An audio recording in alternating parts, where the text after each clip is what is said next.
उसकी इंग्लिश भी आसान है तो वो समझना भी इजी है। ठीक हो गया। अब ज़रा चलते हैं जहाँ पे हमने स्टॉप किया था। देखिए दो तीन जो थ्योरम्स थे हमने रिज़ल्ट्स वो मुझे माइंड में नहीं रहे, मुझे बाद में याद आ रहे थे कि ये चीज़ें डिस्कस करनी थी। इसमें एक रिज़ल्ट इधर ऊपर हम छोड़ के आए थे, ये 10 नंबर पे जो रिज़ल्ट है, group G is abelian if and only if G over centre of G is cyclic. कल हम क्वेश्चन ग्रुप को डिस्कस कर रहे थे, सेंटर ऑफ जी को हम पहले डिस्कस कर चुके हैं कि अगर इन दोनों का क्वेश्चन लें, सेंटर के साथ ग्रुप का अपने सेंटर के साथ अगर क्वेश्चन लें और वो जो ग्रुप आ जाए, हमने देखा था कि वो ग्रुप बनता है, कोसेट जो बनता है वो ग्रुप बनता है। तो वो जो अगर जो कोशंट ग्रुप है वो साइक्लिक हो जाए तो जो मेन ग्रुप जी है वो क्या हो जाता है, अबिलियन हो जाते हैं। Result as it is statement बन के एमसीक्यूज़ की फॉर्म में आ जाता है। इस स्टेटमेंट को ज़रूर याद रखना है आप लोगों ने। और इनमें से मेरे ख्याल में कोई स्टेटमेंट नहीं है जो रह गई हो एक्सप्लेन करना।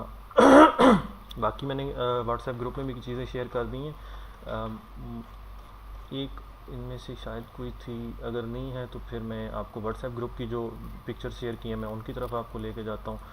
व्हाट्सएप ग्रुप में मैंने आपको क्या क्या शेयर किया है, ये चीज़ें थी।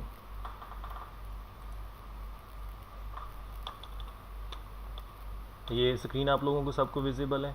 अगर आप लोगों को विजिबल नहीं है, आप लोग इस तरह करें, अपना सेल फ़ोन जो है आप रोटेट कर लें, उसको रोटेट मोड पे लेके जाएंगे तो आपको ये ज़्यादा क्लियर हो जाएगा।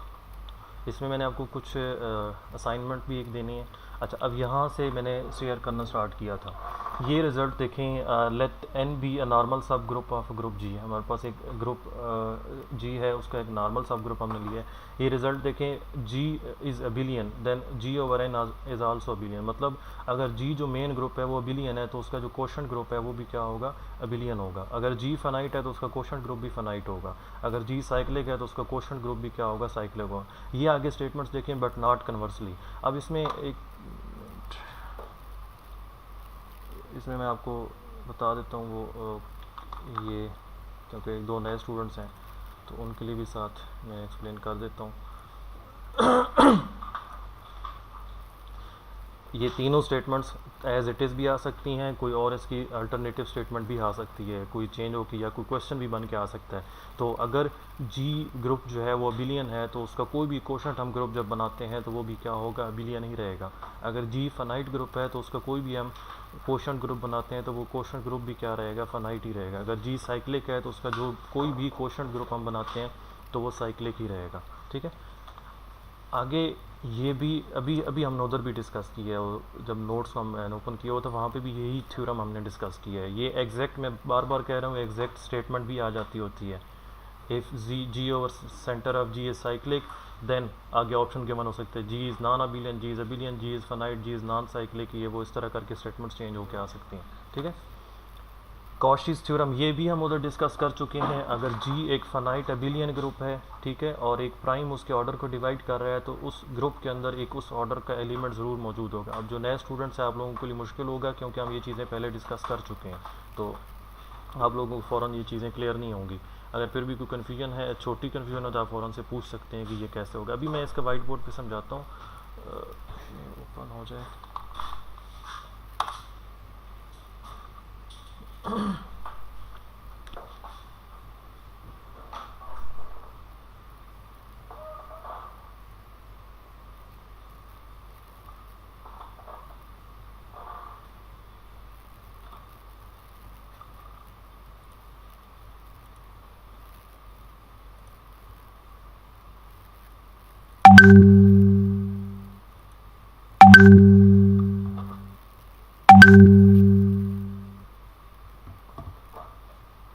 जी, कल ही हम ये चीज़ें डिस्कस कर रहे थे कि अगर हमारे पास एक जी हमारे पास एक ग्रुप है, उसके कॉरस्पॉन्डिंग हम जी ओवर एट एक क्वेश्चन ग्रुप बनाते हैं तो इसके एलिमेंट्स किस टाइप के होते हैं, ए प्लस या ए टाइम्स एच, कोई भी ऑपरेशन जो इनके दरमियान हमने डिफाइन किया, और ए कहाँ से आ रहा होता है, मेन ग्रुप जी में से आ रहा होता है। ठीक है। अब इसकी एग्जांपल भी हमने कल डिस्कस की थी कि हमारे पास अगर Z12 है एक, और इसका एक नॉर्मल सब ग्रुप हम पिक कर लेते हैं, नॉर्मल सब ग्रुप इसका 2 से जो जनरेट हो रहा है, तो हमने इसका कोशंट ग्रुप बनाया था और इसके कोशंट ग्रुप में हमारे पास दो ही एलिमेंट्स आ रहे थे, एक 0+2 आ रहा था और एक आ रहा था 1+2। अब देखें वो ये जो रिज़ल्ट्स तीन हमें अभी डिस्कस किए हैं, जो 3 रिजल्ट्स मैंने अभी डिस्कस किए हैं, इसमें देखें ये वाले, इसमें क्या कह रहा है, अगर मेन ग्रुप जो जी है वो अबिलियन है तो कोशेंट ग्रुप भी क्या होगा, अबिलियन होगा। ये यहाँ पे इस चीज़ की बात कर रहा है कि अगर जो ये वाला मेन ग्रुप जी है ये अबिलियन है तो ये जो सेट्स, ये हमारे पास पूरा सेट बनेगा, ये भी क्या होगा, ये भी अबिलियन ही होगा। ये जो हमारे पास होगा, इसमें देखें ऑपरेशन किस तरह से होते हैं, मैंने कहा कि टेबल भी शेयर किया हुआ है। टेबल किस तरह की, ये दो आपके पास क्या है, एलिमेंट्स हैं, ये एक पूरा एलिमेंट है, ये एक पूरा एलिमेंट है इसके अंदर, ठीक है। 0/2 के जनरेट जो कर रहे हैं हम, ये पूरा एक एलिमेंट है, ये एक पूरा एलिमेंट है। अब सेट थ्योरी में ये चीज़ डिस्कस करते हैं कि सम टाइम एक सिंगल एलिमेंट भी हो सकता है, सम टाइम क्या हो सकता है, एलिमेंट जो है वो इटसेल्फ एक सेट हो सकता है, सेट का जो एलिमेंट है वो इटसेल्फ एक सेट भी हो सकता है। तो ये जो पूरा सेट है ये इस सेट का क्या है, एक पूरा एलिमेंट है, ठीक है। तो वो यहाँ पे यही कह रहा है कि अगर जो जी है, जी ये अगर साइक्लिक है तो जी ओवर एच भी क्या होगा, साइक्लिक होगा। तो जो जी का जनरेटर होगा, फर्ज करो हमारे पास जी, हमारे पास एक ग्रुप है जो कि ए से जनरेट हो रहा है, ठीक है। तो जी ओवर एच जो है वो हमारे पास किस से जनरेट हो रहा होगा, वो ए प्लस एच से जनरेट हो रहा होगा। इसी तरह अगर जी हमारे पास अबिलियन है तो जी ओवर एच जो कोशेंट ग्रुप हमारे पास बनेगा ये भी अबिलियन होगा। अब इनमें कन्वर्स ट्रू नहीं है, वो वहाँ पे स्टेटमेंट के अंदर गिवन है कि इनमें कन्वर्स ट्रू नहीं है, कि बस अगर हमें गिवन है कि जी ओवर एच अबिलियन है तो ज़रूरी नहीं है कि जी भी अबिलियन होगा, ज़रूरी नहीं है इस केस में, ठीक है। एक और इसमें, हाँ ठीक है, एक और रिजल्ट भी है कि देखें ना, अगर हमारे पास जी जो है वो फनाइट है तो वो क्या कह रहा है कि जी ओवर एच भी क्या होगा, फनाइट ही होगा। जी ओवर एच क्यों फनाइट होगा, अब देखें जी ओवर एच में जो ये वाले एलिमेंट्स होते हैं, ये 0 और ये जो 1, ये कहाँ से आ रहे होते हैं, ये इस मेन ग्रुप में से आ रहे होते हैं, इस ग्रुप में से आ रहे होते हैं, ठीक है। अगर ये ग्रुप ही फनाइट है तो ये जो कोस सेट्स का सेट बनेगा ये भी क्या रहेगा, फनाइट ही रहेगा, ठीक हो गया। ये वॉइस किसने ऑन की हुई है, अच्छा ठीक है, यहाँ तक आपको चीज़ क्लियर है। अब देखें ये 3 रिजल्ट्स हो गए, ये जी ओवर सेंटर ऑफ जी मैंने आपको बता दिया है। जी ओवर सेंटर ऑफ जी आप उसके अंदर कोशेंट ग्रुप के अंदर सेंटर भी डिनोमिनेटर में ले सकते हैं, जो उसका जिसके साथ आप कोशेंट ले रहे हैं, अगर वो साइक्लिक हो जाए तो फिर क्या हो जाता है, जी एबिलियन हो जाता है। जस्ट एक ही ये रिज़ल्ट है हमारे पास, क्या है कि हमारे पास अगर कोई भी एक जी ग्रुप है हमारे पास और उसका एक नॉर्मल सब ग्रुप आपको पता होता है, जो सेंटर है उसका नॉर्मल सब ग्रुप होता है, तो नॉर्मल सब ग्रुप के साथ अब हम इसका कोशेंट ले लेते हैं। अगर ये जो कोशेंट है, अगर इफ़ ये साइक्लिक हो जाए, ठीक है, तो देन जी जो मेन ग्रुप है वो क्या हो जाता है, वो अबिलियन हो जाता है। जो मेन ग्रुप आपके पास है वो यहाँ पे क्या हो जाता है, अबिलियन हो जाता है। कन्वर्स में सिर्फ एक यही स्टेटमेंट है, देखें ऊपर वाले क्वेश्चन में पहले जी है और देन हम इसके बारे में बात कर रहे हैं, ठीक है।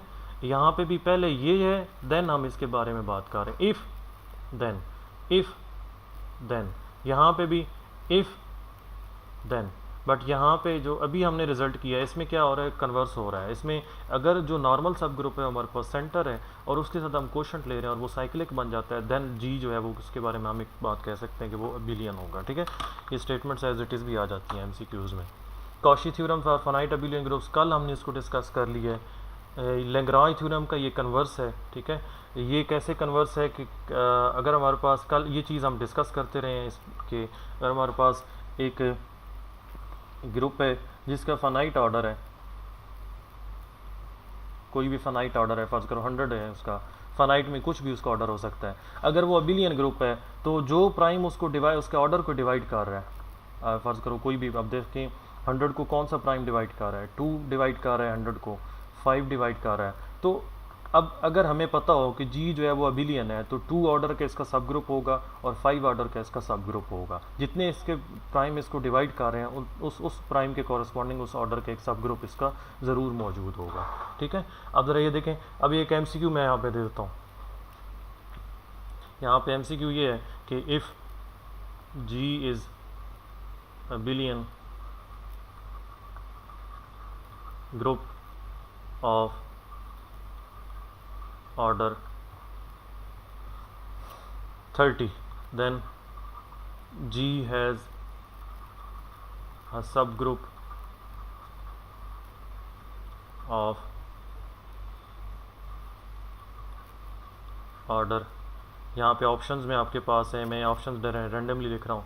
एक ऑप्शन 2 है आपके पास, एक ऑप्शन जो है वो यहाँ पे 6 है, उसके बाद एक ऑप्शन आपके पास है 7, एक ऑप्शन है 11। जी बताएं कौन सा ऑप्शन इनमें से करेक्ट है? 2। जो प्राइम इस नंबर को डिवाइड कर रहा है वो प्राइम आपने देखना है, लेकिन 6 प्राइम नहीं है। हम 7 11 प्राइम्स हैं, बट 7 और 11 दोनों 30 को डिवाइड नहीं कर रहे हैं। इसका मतलब उन ऑर्डर का कोई सब ग्रुप इसका नहीं हो सकता। 2 उस 30 को डिवाइड कर रहा है, सो 2 के कॉरस्पॉन्डिंग इसका एक सब ग्रुप होगा। अगर मैं ऑप्शन को चेंज कर देता हूँ, ऑप्शन चेंज करके यहाँ पे 3 लिख देता हूँ, तो 3 ऑप्शन टिक होगा। अगर 2 ना हो यहाँ पे 3 यहाँ पे लिख दूँ, 3 ना हो, अगर 5 लिख दूँ तो 5 टिक होगा, क्योंकि 5 भी इस 30 को डिवाइड कर रहा है। ठीक है, अगर हमें गिवन हो कि एक अबिलियन ग्रुप है जिसका ऑर्डर 30 है, अब 30 ऑब्वियसली फाइनाइट है, ठीक है, तो उसके जो सब ग्रुप का ऑर्डर क्या होगा, वो इन में से ये होगा। बेसिकली आप क्या करते हैं, आप 30 की फैक्टराइजेशन देख लें। 30 की फैक्टराइजेशन है 2 मल्टीप्लाइड बाई 3 मल्टीप्लाइड बाई 5, तो ये 3 प्राइम जिसके ऑर्डर को डिवाइड कर रहे हैं, फैक्टर्स हैं तो डिवाइड कर रहे हैं। ठीक है, तो इस वजह से ये इसका इस ऑर्डर का सब ग्रुप ज़रूर मौजूद होगा। यही आपकी वो स्टेटमेंट है यहाँ पे कि उस जितने उसके डिवाइजर्स होते हैं उनके कॉरस्पॉन्ड प्राइम डिवाइजर की बात कर रहा है। ठीक है,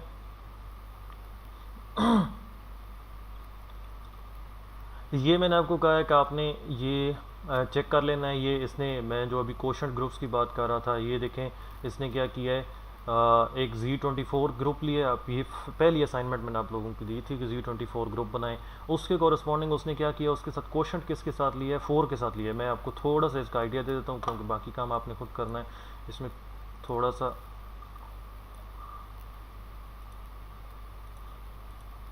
देखें Z24 फर्स्ट असाइनमेंट में आप लोगों ने ये डिस्कस किया था 0 till 23।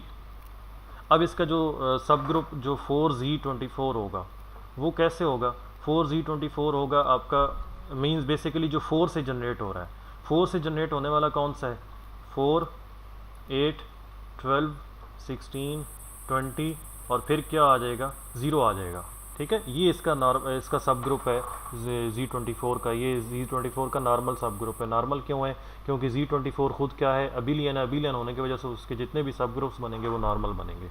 अब इसके साथ वो क्वोशंट ले रहा है Z24 डिवाइडेड बाई मैं इसको शॉर्ट करके लिख रहा हूँ 4 से जो जनरेट होगा। ये अब आपने इसके बनाने हैं कि इसके साथ कौन से, एक तो 0 आप ऐड करेंगे 4 के साथ, फिर आप 1 ऐड करेंगे, फिर आप 2 ऐड करेंगे। मैं इसका आपको पहले बता देता हूँ सॉरी, इसमें आप पहले आपको बता देता हूँ कि इसमें आपके पास टोटल 4 एलिमेंट्स आएंगे। इसमें आपके पास 4 एलिमेंट्स आएंगे। ठीक है, अभी मैंने उधर से वैसे नहीं देखा। 4 एलिमेंट्स आपके पास, ये 0 1 + h 2 + h 3 + h, ये टेबल आपको उसने बता दिया है कि ये कैसे आपस में ऑपरेट हो सकते हैं, टोटल इसके एलिमेंट्स कौन कौन से आते हैं। ठीक है, ये एग्जांपल आप लोगों ने एक बार अपने हाथ से करनी है, बेशक देख के कर लें लेकिन अपने हाथ से करनी है। ठीक है, अब देखें ना, ये एक रिज़ल्ट ये भी है कि ये किसके आइसोमॉर्फ, अब ये भी रिज़ल्ट यहाँ पे आपको बता देता हूँ कि आप Z24 या मैं आपको जनरलाइज कर दूँ, ZN/N इज़ आइसोमॉर्फिक, नहीं सॉरी इसमें नहीं होता वो रिज़ल्ट, इसने यही यूज़ किया है। अच्छा, इसने दूसरा यूज़ किया है। एक जर्नल रिज़ल्ट है यहाँ पे कि Z/N, Z का अगर N के साथ हम क्वोशंट लें तो ये आइसोमॉर्फिक होता है ZN के। यहाँ पे उसने क्या यूज़ किया, यहाँ पे उसने कहा है कि Z24 और उसका क्वोशंट ले 4 से जनरेट होने के साथ, तो ये आइसोमॉर्फिक होता है Z4 के साथ। Z4 के साथ आइसोमॉर्फिक क्यों है, क्योंकि इसका ऑर्डर क्या है, 4 है। ठीक है, इस ग्रुप का ऑर्डर 4 होगा। अब मैंने कल बताया था आप लोगों को कि ऑर्डर 4 का ग्रुप या Z4 के आइसोमॉर्फिक होगा या किसके होगा, V4 के आइसोमॉर्फिक होगा। अब ये क्योंकि ऑर्डर 4 का है, ये साइक्लिक है, इसका मेन ग्रुप जो साइक्लिक है तो ये भी साइक्लिक है, इसकी वजह से ये क्या हो जाएगा, ये Z4 का आइसोमॉर्फिक होगा, V4 का आइसोमॉर्फिक नहीं होगा। ठीक है, यही उस क्वेश्चन के अंदर प्रूव किया गया। इसको अपने हाथ से आप लोगों ने एक बार क्वेश्चन को ज़रूर करना है, काफ़ी इसमें प्रैक्टिस हो जाएगी आप लोगों की।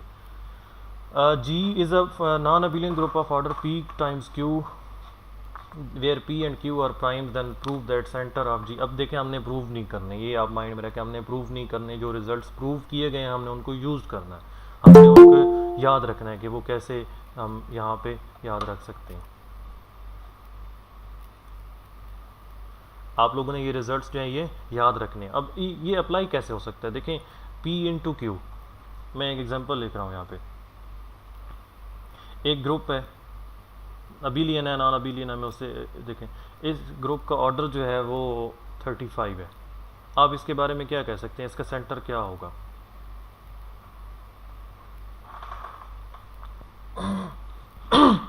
जी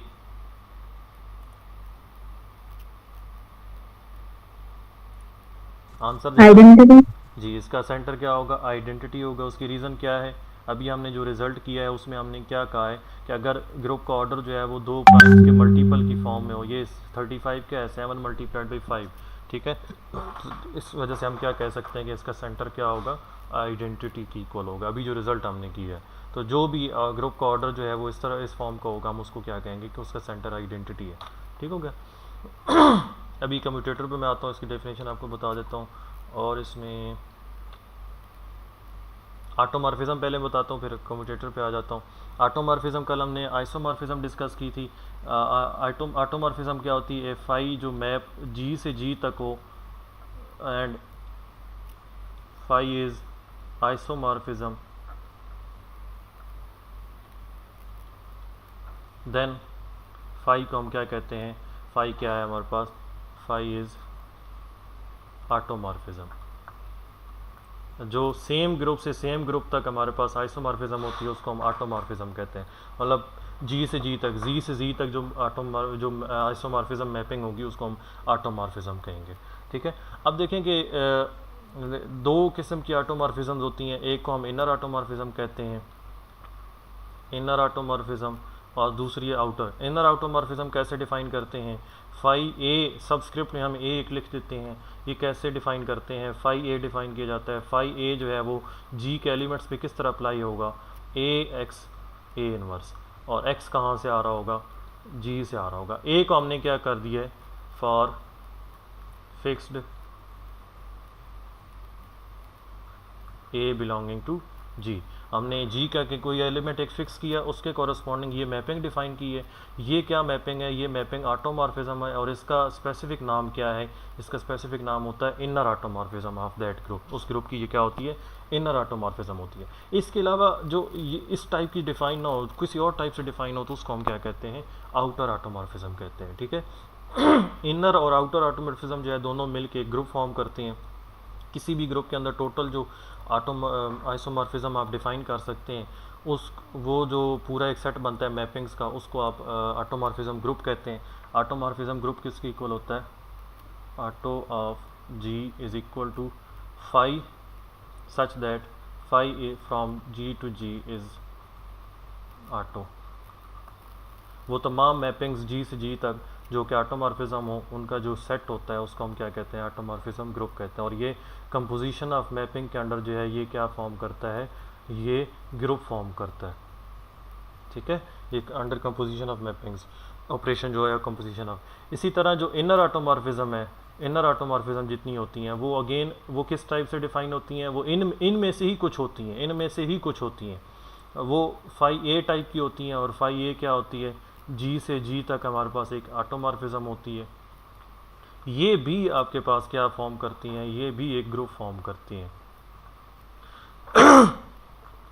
इसकी एग्जांपल्स आप कैसे जो है वो ले सकते हैं? एग्जांपल्स हम इतनी डिटेल्स में जाना नहीं चाहते क्योंकि हम इस टॉपिक को एंड करना चाह रहे हैं।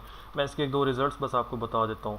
ऑटोमॉर्फिज्म ऑफ जी एन जो है हमारे पास आइसोमॉर्फिक होता है यूनिट्स ऑफ एन की इक्वल। फ़र्ज़ करो आप चेक करना चाह रहे हैं कि Z14 की ऑटोमॉर्फिज्म कितनी होंगी, Z14 की ऑटोमॉर्फिज्म कितनी होंगी, यही क्वेश्चन आता है। वहाँ पे ये नहीं पूछा जाता कि ऑटोमॉर्फिज्म बताएं कौन कौन सी है, वो पूछता है कितनी है।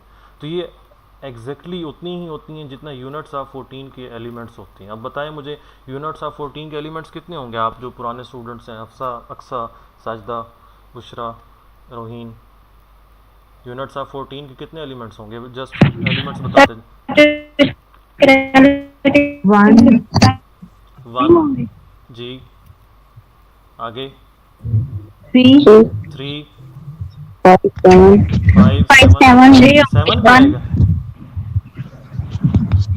7 आएगा। 5 7 ही होगा सर, नहीं 9 आएगा। 11 और नो 13 13 बस यही आएंगे। सर, अब ये कितने एलिमेंट्स हैं? 9 11 5 13 कितने एलिमेंट्स हैं ये? यस 6। 6 हैं। तो Z14 की टोटल कितनी ऑटोमॉर्फिज्म होंगी? 6 है 6 होंगी। ठीक है, Z14 की टोटल ऑटोमॉर्फिज्म कितनी हो जाएंगी? 6 हो जाएंगी। आप Zn की ऑटोमॉर्फिज्म इस तरह से चेक कर सकते हैं, कोई भी आपको गिवन है आप उसके कॉरस्पॉन्डिंग उसकी ऑटोमॉर्फिज्म चेक कर सकते हैं। अब मैं आपको कहा था कि आपने यहाँ पे कुछ असाइनमेंट्स मैं आपको दूंगा, ये देखें अब यहाँ पे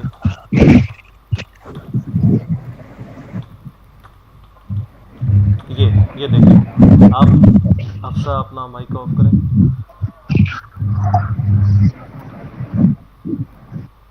अच्छा ये देखें, इस क्वेश्चन की मैं बात कर रहा हूँ। अब देखें Z4 की ऑटोमॉर्फिज्म कितनी होंगी, वर्बली बताना है अब आप लोगों ने। अब ये चीज़ें काफ़ी डिस्कस कर चुके हैं। यूनिट्स ऑफ 4 कितने होंगे? Z4 के अंदर कितने यूनिट एलिमेंट्स होंगे? 2 दो 1 एलिमेंट्स 2 होंगे। कौन कौन से होंगे? 1 और 3। 1 3 ठीक है, तो टोटल 1 दो एलिमेंट्स 3 हैं, तो Z4 की ऑटोमॉर्फिज्म कितनी होंगी? 2 होंगी। Z6 की कितनी ऑटोमॉर्फिज्म होंगी? 3 1 3 हो जाएंगी। 1 5 नहीं 1 5 2 सर होंगी। 2 होगी 2 होंगी जी, और Z14 तो अभी डिस्कस किया। Z7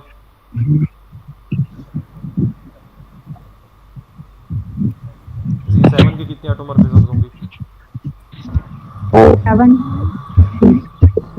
सॉरी देखिए इसके सारे एलिमेंट्स इसके साथ रिलेटिवली सर सेम होंगे। 6 होंगे हाँ जी, 6 6 होंगे सर। जी जी ठीक हो गया, ठीक हो गया।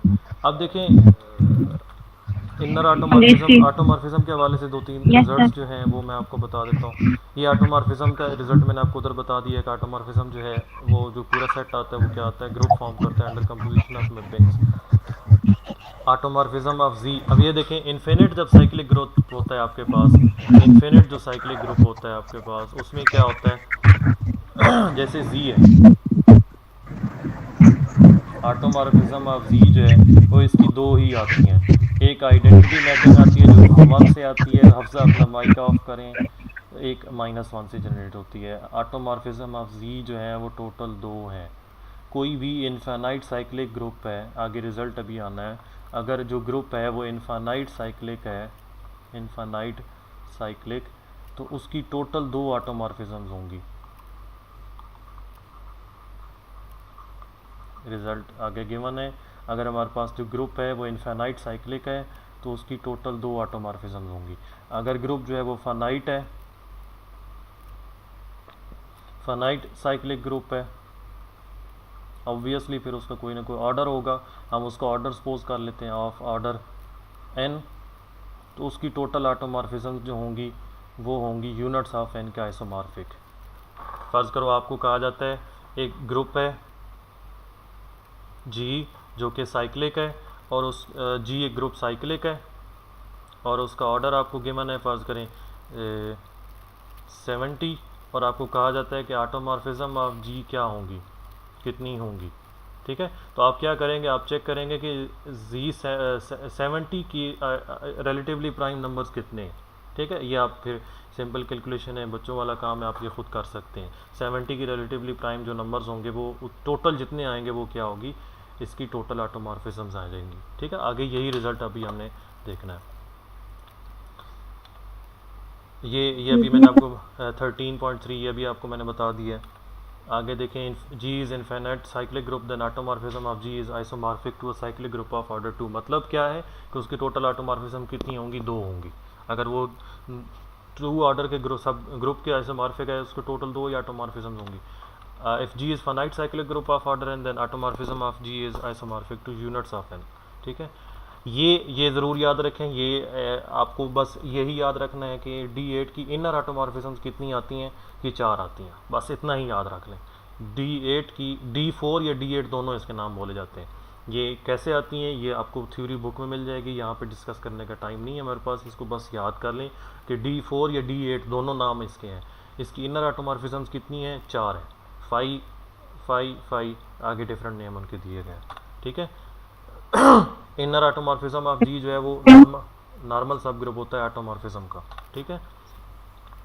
जी ओवर सेंटर का जो क्वोशंट होता है वो आइसोमॉर्फिक होता है इनर। ये रिजल्ट्स याद रखने आप लोगों ने, इनका इतना यूज़ नहीं है, बट ये एज इट इज़ भी आ जाते हैं एमसीक्यूज़ के अंदर, मैंने इसलिए आप लोगों को सेंड किए, इनको एक जगह पे नोट करते जाएं। G is non abelian then show that automorphism of G can not be cyclic. ये एज इट इज़ एमसीक्यू आ सकता है, प्रॉब्लम हमने सॉल्व नहीं करनी वहाँ पे, ये अगेन माइंड में रखें, हमने वहाँ पे इनको यूज़ करना है, वहाँ पे एज इट इज़ स्टेटमेंट भी आ जाती है, ठीक है। हो सकता है कि आपको कहा जाए S3 नॉन अबिलियन है, ठीक है, तो उसका ऑटोमॉर्फिज्म साइक्लिक होगी या नॉन साइक्लिक होगी। S3 आपको पता है नॉन अबिलियन है, तो उसकी जो ऑटोमॉर्फिज्म होगी वो क्या होगी, नॉन साइक्लिक होगी, ठीक है जी। उसके बाद ये अभी आपको असाइनमेंट दे दिए, order of inner of Q8 is 4, inner automorphism Q8 की कितनी है, 4 है। ये भी जस्ट आपको रिजल्ट याद कराने के लिए बता रहा हूँ, बनती कैसे हैं वो अलग थ्योरी है। बस यहीं तक ये रिजल्ट्स हैं। अब आ जाते हैं हमारे पास और कौन सा टॉपिक, एक हाँ कम्यूटेटर का जो टॉपिक है वो जस्ट थोड़ा सा आपको रिवाइज करके फिर जो है उसके 2-3 रिजल्ट्स हैं। कम्यूटेटर आप कैसे डिफ़ाइन करते हैं, आप 2 एलिमेंट्स पिक करते हैं, ए बी, आप जी के 2 एलिमेंट्स पिक करें, तो कम्यूटेटर कैसे है, ए कॉमा बी आप कैसे डिफ़ाइन करते हैं, A B A inverse B inverse, ठीक है। आपने ए और बी को मल्टीप्लाई करना है, उसी के साथ किसको मल्टीप्लाई कर देना है, ए इनवर्स बी इनवर्स। ये अब एक ऐसा ग्रो सेट जिसके अंदर इस टाइप के एलिमेंट्स मौजूद हों, और ए बी कहाँ से आप पिक कर रहे हैं, कैपिटल जी से पिक कर रहे हैं, इस सेट को हम क्या कहते हैं, इसको हम कहते हैं कम्यूटेटर सब ग्रुप। ये मेन ग्रुप का क्या होता है, सब ग्रुप होता है, और ये मेन ग्रुप का आई थिंक नॉर्मल सब ग्रुप होता है, मुझे भी कंफर्म करने दें। कम्यूटेटर सब ग्रुप हम इसको कहते हैं, ठीक है। अब अगर जो जी डैश आ रहा है ये अगर आइडेंटिटी की इक्वल आ जाए, देखें ना, मैं ये कह रहा हूँ कि अगर ए कम्यूटेटर बी जो है ये क्या आ जाए, 1 की इक्वल आ जाए, 1 आइडेंटिटी कुछ भी आप कंसिडर कर सकें, इसका मतलब क्या है, A B A inverse B inverse किसकी इक्वल आ गया, 1 की इक्वल आ गया। तो यहाँ से आप क्या कर सकते हैं, अगर आप राइट साइड से बी से मल्टीप्लाई कर देते हैं तो इधर क्या आ जाएगा, बी आ जाएगा, ये दोनों आइडेंटिटी हो जाएंगे। सो ए बी ए इनवर्स आपके पास आ गया is equal to B, again आप पोस्ट मल्टीप्लाई करें ए से, तो ये ए और ए, ये बी ए, ये अगेन 1 हो गया, तो ए बी किसकी इक्वल आ गया, बी ए की इक्वल आ गया। और इसको आप क्या कहते हैं, इसको आप कहते हैं कम्यूटेटिव प्रॉपर्टी। कम्यूटेटिव और कम्यूटेटर में फ़र्क है, देखें अगर 2 एलिमेंट्स का कम्यूटेटर 1 आ रहा है, इसका मतलब क्या है कि वो दोनों एलिमेंट्स आपस में क्या हो गए, कम्यूट कर गए। अगर तमाम एलिमेंट्स का कम्यूटेटर 1 आ रहा है, जिसका मतलब जो ग्रुप है मेन वो क्या कर गया है, कम्यूट कर गया। तो ये रिज़ल्ट है कि अगर जी का जो कम्यूटेटर सब ग्रुप है वो अगर आइडेंटिटी आ जाता है, देन जो जी ग्रुप है वो अबिलियन हो जाता है। ये रिज़ल्ट अभी मैंने आपको इधर एग्जांपल में समझा दिया है।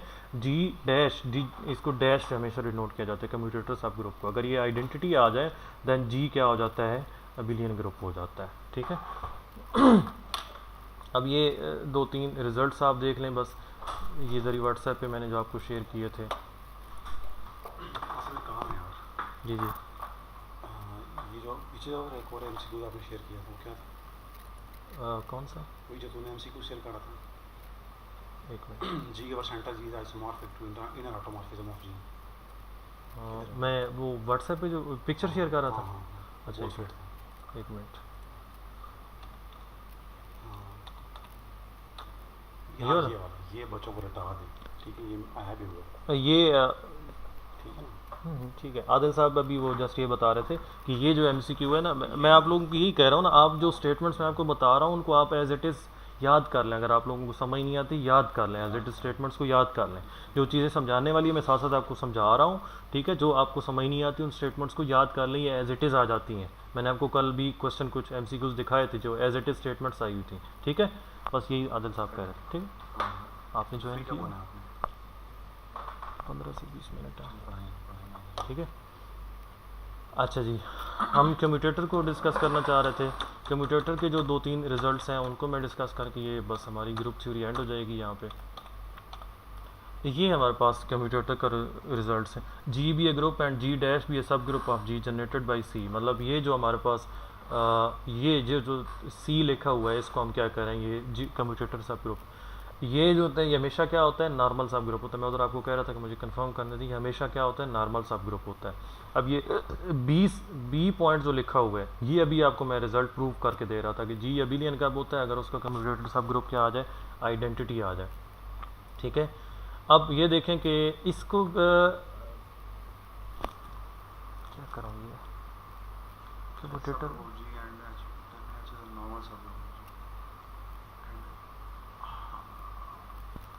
ये नहीं, ये फजूल है पहले इनको समझ नहीं आना, ठीक है पहले दोनों इनको समझ नहीं आना। चलें ठीक है, ये थर्ड आप बेशक छोड़ दें, एक्सक्लूड कर दें। एक्सक्लूड कर दें। अब ये देखें 16 number theorem, G dash be commutator subgroup of G, then G over G dash. Quotient group इनका क्या होता है, हमेशा अबिलियन होता है। ठीक है, क्वोशंट ग्रुप हमेशा क्या होता है, अबिलियन होता है। बी पार्ट भी देखें, जी ओवर एन अगर अबिलियन हो तो जी डैश जो है वो लोअर वाले नॉर्मल सब ग्रुप में कंटेन कर रहा होता है, सबसेट होता है उसका। ठीक है, ये दोनों रिजल्ट्स आप याद करें। निकाल लो हसन, 15 नंबर निकाल लो, साथ में भी डिस्कस कर लेंगे। क्या चीज़, 15 नंबर निकालना। एक मिनट फिर अभी एमसीक्यू डिस्कस करना है, ठीक है। अच्छा ये देखें कम्यूटेटर सब ग्रुप, ये मैं आपने एग्जांपल सॉल्व नहीं करनी, आपने जस्ट ये चीज़ याद रखनी है। ये जो लिखी हुई है जी डैश S3 का कम्यूटेटर सब ग्रुप क्या आता है, A3 आता है। आपने ये याद रखना है, इस क्वेश्चन को सॉल्व करने की ज़रूरत नहीं है। ठीक है, S3 का कम्यूटेटर सब ग्रुप क्या आता है, A3 आता है। इसको अगर आपको क्लियर नज़र नहीं आ रहा तो मैं आपको वर्बली बता रहा हूँ। S3 का कम्यूटेटर सब ग्रुप क्या आता है,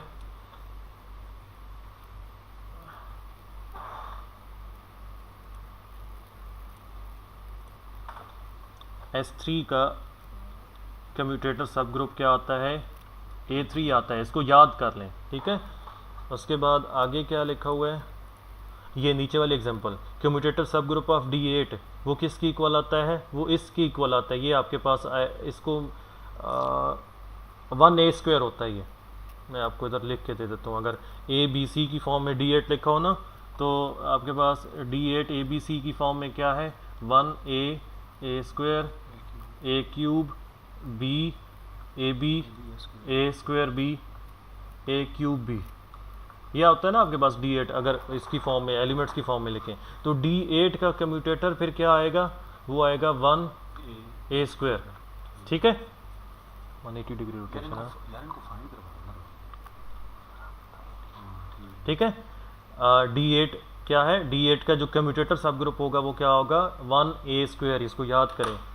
ये रिजल्ट्स आप, मैंने कल जैसे आपको कहा था कि रजिस्टर बनाएं, उन पे साथ लिखते जाएं। ठीक है, ये प्रॉब्लम सॉल्व करने की ज़रूरत नहीं है आप लोगों को, आप लोगों ने इसके ये रिज़ल्ट याद रखने हैं। ये चीज़ हम उधर पढ़ चुके हैं, एक बार कर चुके हैं। ठीक हो गया। अब आ जाए जी MCQs जो हमने स्टार्ट करने हैं। इसमें काफ़ी चीज़ें, तकरीबन सब चीज़ें हम डिस्कस कर चुके हैं, कोई इसमें से रह नहीं गया। अब आप लोग अपने माइक ऑन कर लें और आप लोगों ने अपना वॉइस जो है स्लो करना है, क्योंकि मुझे वो फिर डिस्टर्बेंस होने लग जाती है। अभी सब लोग अपने माइक ऑन कर लें और मुझे ऑप्शन बताते जाएं।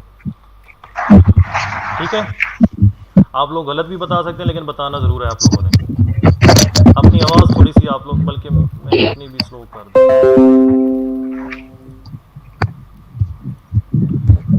सब लोगों ने पार्टिसिपेट करना है। ये बेसिक क्वेश्चन है, अभी तो आगे जाके ग्रुप थ्योरी स्टार्ट होगी, अभी तो सेट थ्योरी के बेसिक क्वेश्चन आ रहे हैं।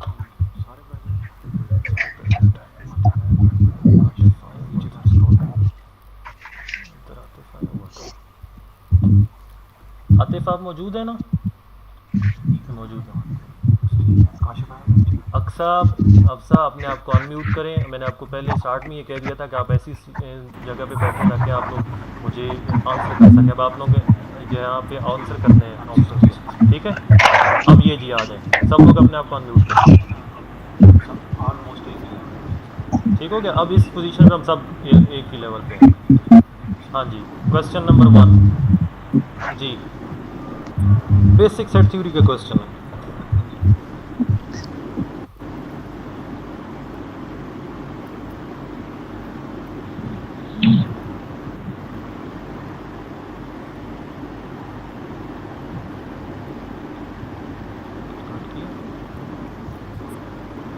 सर ऑप्शन B थी।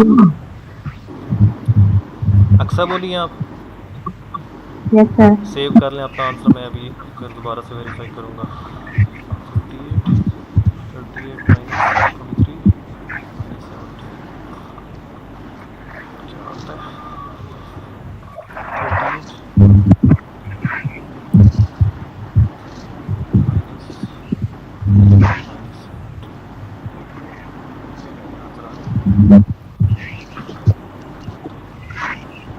हाँ जी, ऑप्शन बोलें। सर 2 है ऑप्शन डी। बाकी I लोग think 2 is the answer. जी, बाकी यस सर 2 है। जी। अब किसी को इसका रिजल्ट क्लियर ना हो कैसे आता है? अगर किसी को क्लियर नहीं है तो मैं आपको रिजल्ट बता देता हूँ। अगर क्लियर ना हो तो ठीक है, मैं बता देता हूँ, अदरवाइज मैं आगे चलता हूँ। सर जी बता दें। रिजल्ट ये है आपके पास, सेट थ्योरी का बेसिक रिजल्ट है।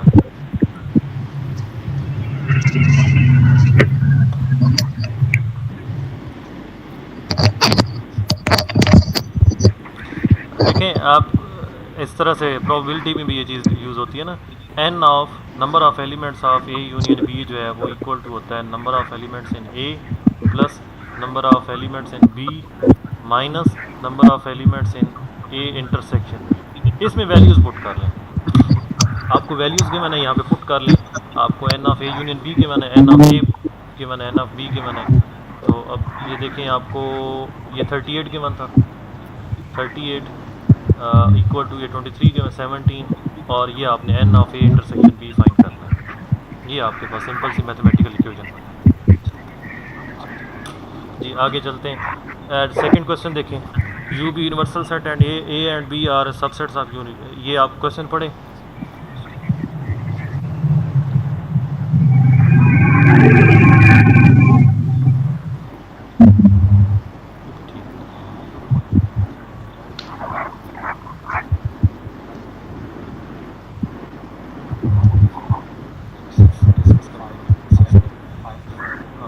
अच्छा देखें, ये क्वेश्चन थोड़े से बेसिक हैं। आदिल साहब भी कह रहे हैं कि हम इनको आप लोगों को होमवर्क दे दें। मैं आपको बताता हूँ होमवर्क में आप कैसे सॉल्व करेंगे। बुक आप लोगों के पास है, आप सॉल्व करेंगे इसको।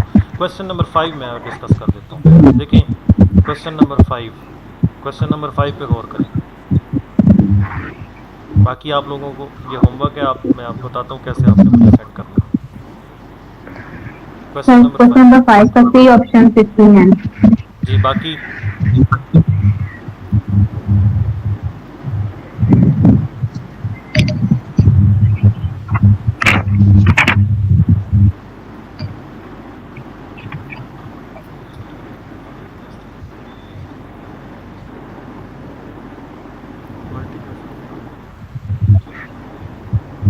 पता है मुझे 3 के मल्टीपल्स आ जाएंगे, 5 के मल्टीपल्स आ जाएंगे, कॉमन के 15 30 45 जी। बाकियों के आंसर क्यों नहीं आ रहे? आप लोगों को स्टार्ट में कहा था कि आप लोगों ने इसको 3n आपके पास क्या आ जाएगा, 3 के मल्टीपल्स आ जाएंगे 3 6 9 12 15 एंड सो ऑन। अब 5n आपके पास क्या आ जाएगा, 5n इज इक्वल टू आ जाएगा 5 10 15 20 एंड सो ऑन। अब इन दोनों का इंटरसेक्शन चेक करें। इंटरसेक्शन में कौन कौन से एलिमेंट्स आएंगे? इंटरसेक्शन में 15 30 एंड सो ऑन। बेसिकली आप क्या कर रहे हैं, बेसिकली आप शॉर्ट ट्रिक आपको बता देता हूँ, 3 और 5 का आपने क्या कर देना है, एलसीएम फाइंड कर लेना है। ठीक है, ये मैंने आपको प्रैक्टिकली बता दिया कि ये आता है। अब शॉर्ट ट्रिक क्या है कि आप इन दोनों का क्या कर लें, 3 और 5 का एलसीएम फाइंड कर लें। 2n इंटरसेक्शन विद 4n अगर आप करते हैं तो इसका क्या आएगा, 2n इंटरसेक्शन विद 4n जी 4 इसका 4 आएगा। 2 और 4 का लीस्ट कॉमन मल्टीपल क्या है, 4 है। एक और example, 10n intersection with 20n 20 क्योंकि लीस्ट कॉमन मल्टीपल यही है। ठीक है, इस तरह के और भी एग्जांपल्स आप देख सकते हैं, खुद माइंड में बना सकते हैं। देखें 6 क्वेश्चन, सिक्स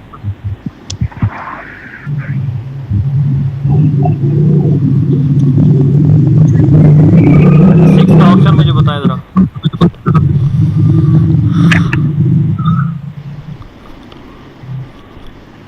जो यहाँ पे लिखा हुआ है ना, ये स्मॉल आर नहीं कैपिटल आर है, ये उसने मिस प्रिंट है, यहाँ कैपिटल आर है। अच्छा ठीक है, ये स्मॉल आर है, ठीक है, उसने स्टार्ट में डिफाइन कर दिया स्मॉल आर उसका रिलेशन है।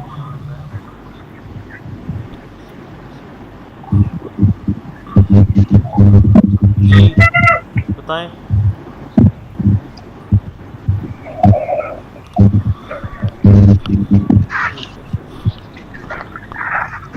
सर ये सिमेट्रिक होगी।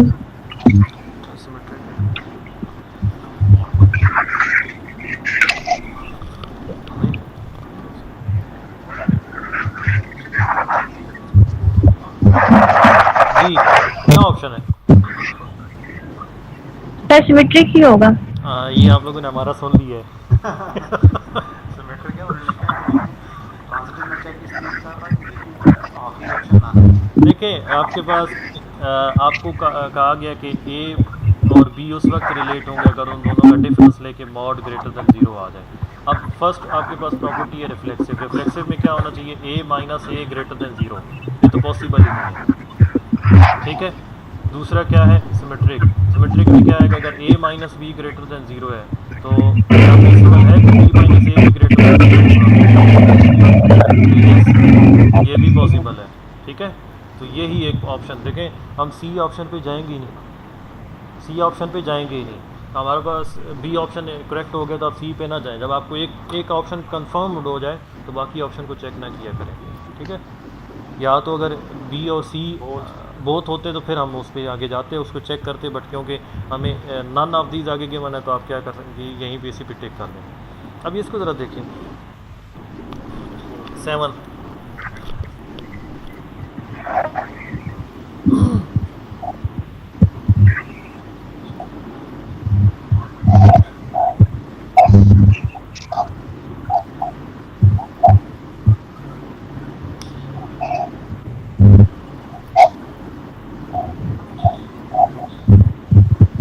अच्छा एमसीक्यूज़ में देखिए ना, एमसीक्यूज़ में आप एक और जो जनरल स्ट्रेटजी है वो ये है कि आप लोग ऑप्शन को निकाला करेंगे, ये नहीं हो सकता, ठीक है।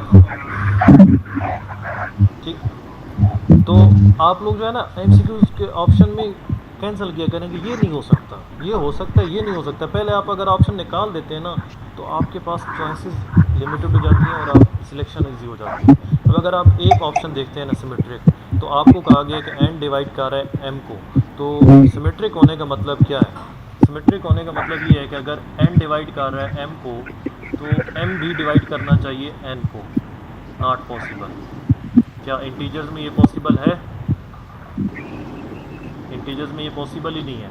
आप देखें 10 डिवाइड कर रहा है 20 को, क्या 20 डिवाइड करता है 10 को? नॉट पॉसिबल, ठीक है। सो ये सिमेट्रिक नहीं है। फर्स्ट ऑप्शन आपने कैंसिल कर लिया। फिर आगे आपने रिफ्लेक्सिव और ट्रांजिटिव दोनों कंबाइन देखनी। रिफ्लेक्सिव तो है ए एन जो है वो अपने आप को हमेशा डिवाइड करता है, कोई भी इंटीजर अपने आप को हमेशा डिवाइड करता है। दूसरा आपने क्या देखना है कि अगर एन डिवाइड कर रहा है एम को और एम आगे डिवाइड कर रहा है आर को, तो क्या एन डिवाइड करेगा आर को? ये इसके बारे में आप क्या कह सकते हैं? अगर इफ़ आपको गिवन है एन डिवाइड कर रहा है एम को और एम डिवाइड कर रहा है आर को, तो इसके बारे में आप क्या कह सकते हैं? ये डिवाइड करेगा? जी सर करेगा। ये रियल नंबर्स में आपके सॉरी इंटीजर्स में आपके पास एग्जांपल मौजूद है। कैसे? आप ये देखें, काउंटर एग्जांपल आपके पास कोई नहीं है। आप 2 डिवाइड कर रहे हैं 4 को और 4 आगे डिवाइड कर रहा है 16 को, तो आप ये क्लियरली देख सकते हैं दिस एम्प्लाइज 2 डिवाइड्स 16, और इस प्रॉपर्टी को आप क्या कहते हैं? ट्रांजिटिव प्रॉपर्टी कहते हैं। तो आपका ऑप्शन जो है सी करेक्ट होगा, ठीक है।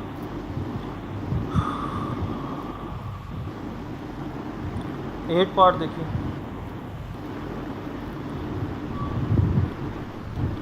सिमेट्रिक रिलेशन का इंटरसेक्शन सिमेट्रिक होता है, दैट्स इट। इक्विवेलेंस रिलेशन का इंटरसेक्शन जो होता है वो इक्विवेलेंस ही रहता है। रिफ्लेक्सिव रिलेशंस का जो इंटरसेक्शन आता है वो रिफ्लेक्सिव ही रहता है। यही चीज़ आपकी जनरल यहाँ पे ये, क्योंकि R1 और R2 दोनों सिमेट्रिक हैं तो इनका इंटरसेक्शन भी सिमेट्रिक ही रहेगा। बस यही मैं बात यहाँ पे क्लियर करता हूँ। 9 देखें, R be relation defined as this A mod is less than or equal to B then R is, कौन सा नहीं हो सकता पहले ये देखें। अगर ए का mod less than or equal to B हो, ठीक है, तो क्या पॉसिबल है कि बी का मॉड ए से लेस आर इक्वल टू हो? नॉट श्योर, ये हो ही नहीं सकता। रियल नंबर्स में आपके पास या एक नंबर ग्रेटर हो तो या उसे लेस होता है, दोनों पॉसिबिलिटीज़ नहीं है। ट्राइकोटॉमी प्रॉपर्टी आप फर्स्ट ईयर में ये चीज़ पढ़ाते हैं, ठीक है। तो ये ट्राइकोटॉमी प्रॉपर्टी के अकॉर्डिंगली ये सिमेट्रिक नहीं हो सकता।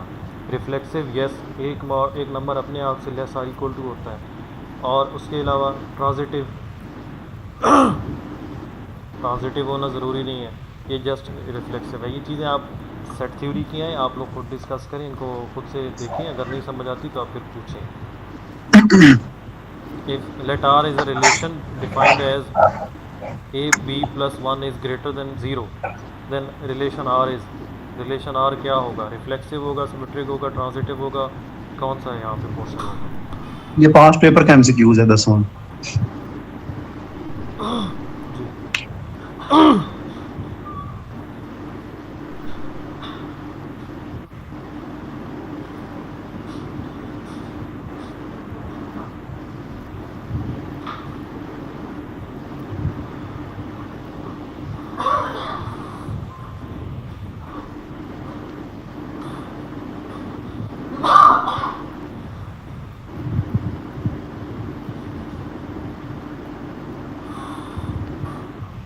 जी किधर है आप लोग? हाँ हाँ, एक्सट्रैक्ट कर दूँ।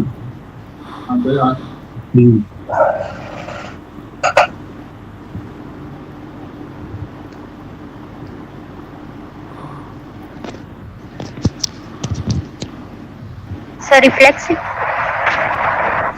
रिफ्लेक्सिव तो हो ही नहीं सकता ना, अगर ए में ले लूँ Symmetric. ट्रांजिटिव तो क्या ना लगाए आप साहब? तीनों बता दिए, कोई एक तो हो गई फिर इसमें। ट्रांजिटिव ये अब कैसे बता रही हैं, थोड़ी बताएं जरा। पॉजिटिव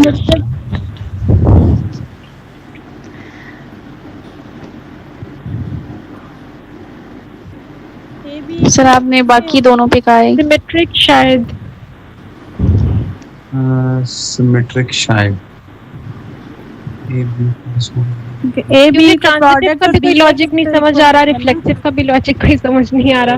मे भी क्योंकि ए बी इकट्ठा है ना, रिफ्लेक्सिव तो रिफ्लेक्सिव एंड सिमेट्रिक हाँ से मैं ये कह रहा हूँ रिफ्लेक्सिव नहीं है, है। रीजन?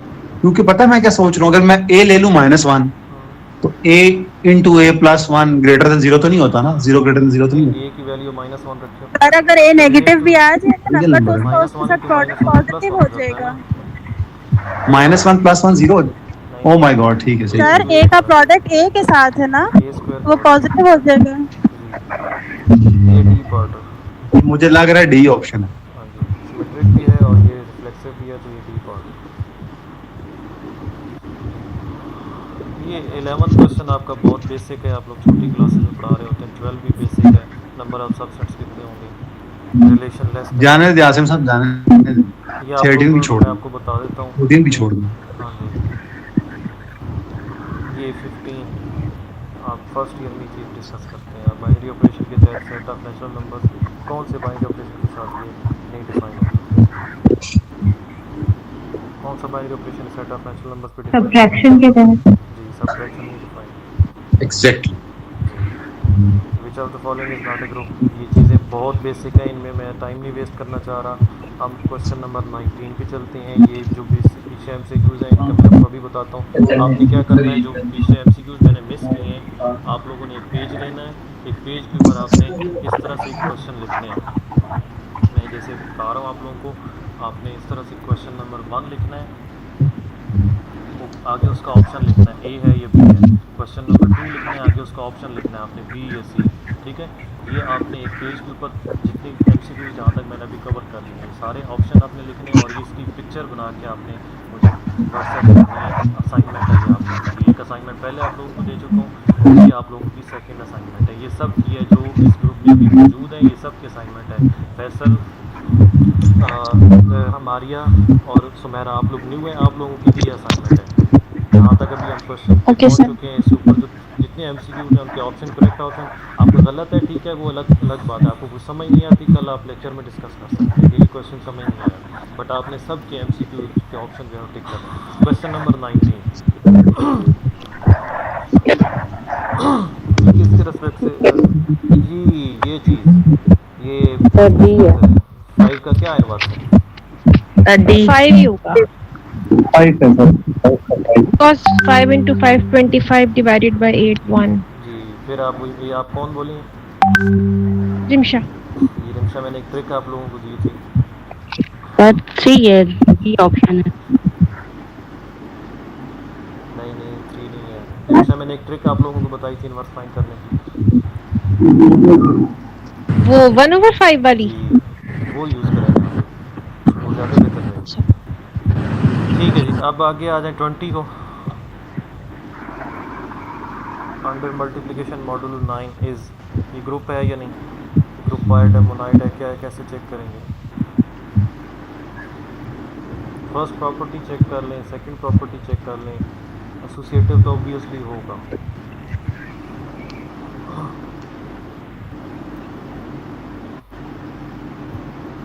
सिंपल सी चीज़ देखें, ये जो तमाम नंबर्स गिवन है यहाँ पे, ये 9 के साथ रिलेटिवली प्राइम है। Z9 के वो एलिमेंट्स जो रिलेटिवली प्राइम होते हैं 9 के, वो मल्टीप्लिकेशन के तहत ग्रुप फॉर्म करते हैं और ये अबिलियन ग्रुप होगा। मैं आपको ये चीज़ इधर एक्सप्लेन कर चुका हूँ पिछले लेक्चर्स में। जो Z9 है आपके पास, Z9 0 till 8, इसके एलिमेंट्स जो इसके रिलेटिवली प्राइम होंगे वो यूनिट एलिमेंट्स U ऑफ 9 वो किसके इक्वल होंगे? 1 2 4 5 7 8। तो ये क्या होता है? ये आपको रिजल्ट बताया हुआ है कि ये मल्टीप्लिकेटिव ग्रुप होता है। आप लोग रिवीजन नहीं कर रहे, ये एमसीक्यूज ऐसे सॉल्व नहीं होने, ये अबिलियन ग्रुप होता है। डी पार्ट है इसका, ठीक है। यहीं पे मैं लेक्चर को एंड कर रहा हूँ। अब आपको असाइनमेंट दे दिया, 20 एमसीक्यूज़ हैं, इनके ऑप्शन आप लोगों ने जिस तरह मैंने आपको बताए हैं। अब आप लोग खुद समझदार हैं, वो सो आप चीटिंग नहीं करेंगे, आप किसी जगह से देखेंगे नहीं, खुद से सोचेंगे और उनके ऑप्शन मुझे टिक करके आप उस तरह से लिख के बता देंगे पेज के ऊपर कि किसका कौन सा ऑप्शन है। आज का लेक्चर यहीं पे हम एंड करते हैं और नेक्स्ट टाइम कोशिश करें, कल भी हमने एमसीक्यूज़ डिस्कस करने, तो कोशिश करें कि ऐसी जगह बैठे जहाँ आप खुद बोल भी सकें और मुझे आवाज़ भी क्लियर हो, साथ कोई शोर ना हो। इस तरह से ऐसी जगह पे बैठे, साथ रजिस्टर आपके पास हो। जी जी सर आपने कल हमें एक एमसीक्यू करवाया था 79, पता नहीं कौन से पास पेपर का था, लेकिन आप सर वो था कि number of non isomorphic elements of order 12। जी तो सर हमने वो टेबल में देखे थे वो 5 थे, बट सर इस एमसीक्यूज में 5 का कोई ऑप्शन नहीं है, वो 1 2 3 4 है। एक मिनट, हम वैसे खुद देख लेते हैं। 12 ऑर्डर का एक तो A12 है, उसके बाद Z12 है, उसके बाद आप 12 की फैक्टराइजेशन कर लें, 3 मल्टीप्लाइड बाई 2। उसके बाद आप देख लें कि 12 की दूसरी फैक्टराइजेशन क्या है, 3 मल्टीप्लाइड बाई 4। इसके 4 ही ग्रुप्स बनते हैं। सर वहाँ पे टेबल में T भी लिखा होगा, तो सर वो गलत लिखा होगा उन्होंने। किसके कॉरेस्पॉन्डिंग 3 लिखा हुआ है? सर 12 ऑर्डर के ग्रुप हैं, इसमें उसके कॉरेस्पॉन्डिंग 12 ऑर्डर के कॉरेस्पॉन्डिंग, हाँ वो टी टाइपिंग मिस्टेक हो सकती है, बट इसके 4 ही ग्रुप्स बन रहे हैं जो हमने अभी देख लिए हैं।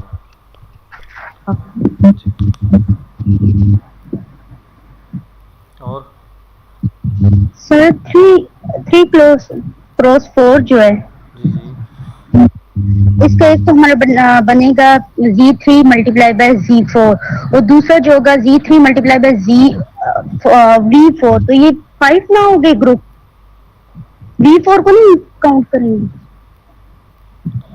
V4 को देखिए, V4 इधर आ रहा है, V4 यहाँ पे आ रहा है, ये आ रहा है V4, ये Z2 क्रॉस Z2 किसका आइसोमॉर्फिक है? V4 का आइसोमॉर्फिक है। जी V4 यहाँ पे आ रहा है, ठीक है, यस सर। ये Z4 है।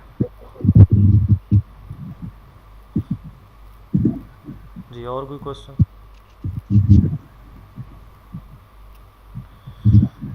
ठीक है जी, लेक्चर यहाँ पे एंड करते हैं। आप लोगों को मैंने काम दे दिया, ये मुझे उसको कंप्लीट करके दें मुझे।